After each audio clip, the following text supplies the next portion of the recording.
companies. So I really like that aspect that it's open source, and it gives me a sense of security if I'm investing time building a site that I know that for the long term it's always going to be there, and they're never going to increase the prices without me having an option to switch.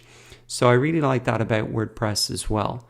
Now, the final thing about WordPress, which I think is a great reason to use it, is that they have a massive theme and plugin ecosystem. So themes are essentially skins that you put on top of WordPress, and it can completely change the look and feel of your site. And there are roughly 10,000 WordPress themes out there, and that means that you've 10,000 options to change your site. For some companies like Wix, they maybe have a couple of hundred, so there's just much more options for WordPress.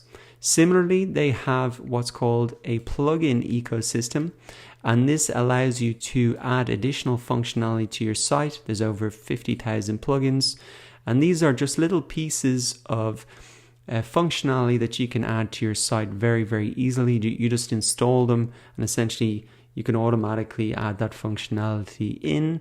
And so it's great to have so many options to add this all in, which you wouldn't have with another website builder like Wix or Weebly, etc. They're just not capable of creating all of this extra software, because all of this extra software is created by independent companies. And that's the beauty of really that open source aspect of WordPress. So to sum up then, why use WordPress over some other website builders?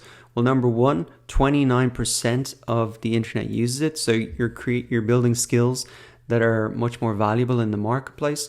Two, it's open source, which means you're always protected in terms of a company shutting down or price changes.